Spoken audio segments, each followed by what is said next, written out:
छत्तीसगढ़ के 3200 करोड़ के बहुचर्चित शराब घोटाले की जांच अब निर्णायक मोड़ पर आ गई है। सुप्रीम कोर्ट ने इस घोटाले को लेकर जांच एजेंसियों के लिए एक डेडलाइन तय कर दी है। एक तरफ तो जांच तेज हो रही है, तो दूसरी तरफ सियासी बयानबाजी भी उफान पर है। ये रिपोर्ट देखिए। 2019 से 2022 के बीच हुआ 3200 करोड़ का शराब घोटाला। जनवरी 2024 में मामला दर्ज हुआ। पिछले 1.5 साल से चल रही इस मामले की जांच अब रफ्तार पकड़ रही है। ईडी और ईओडब्ल्यू लगातार इस मामले में नए खुलासे कर रही है। पूर्व सीएम के बेटे चैतन्य बघेल, पूर्व आबकारी मंत्री कवासी लखमा और कई अफसर जेल में हैं। लेकिन अब इस मामले की जांच ज्यादा लंबी नहीं खींचेगी। दरअसल सुप्रीम कोर्ट ने अब जांच एजेंसियों को डेडलाइन दी है।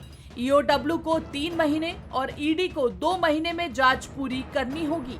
वहीं इस मामले को लेकर कांग्रेस का कहना है कि ये एक झूठी कहानी है, जिसे बीजेपी ने एजेंसियों से लिखवाया है।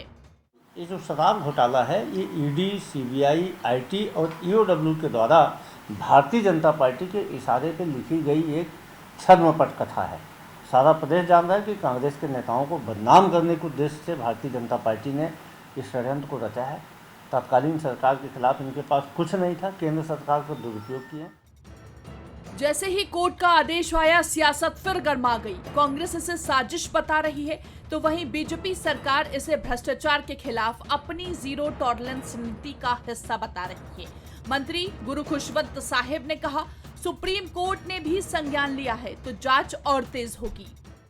हमारी जो सरकार है, माननीय मुख्यमंत्री विष्णुदेव साय जी की सरकार, वो जीरो टॉलरेंस की सरकार है और संकल्पित है। भ्रष्टाचार पे लगातार कार्रवाई हो रही है। इसका उदाहरण आपने देखा भी है कि जब से हमारी सरकार बनी है, तो चाहे वो हमारा शराब घोटाला हो, चाहे पीएससी घोटाला हो, चाहे अन्य किसी प्रकार के भ्रष्टाचार हो, हर पे कार्रवाई हो रही है। तो निश्चित ही जब सुप्रीम कोर्ट ने संज्ञान लिया है, तो हमारी सरकार और तीव्र गति से कार्रवाई करेगी और लगातार कार्रवाई कर भी।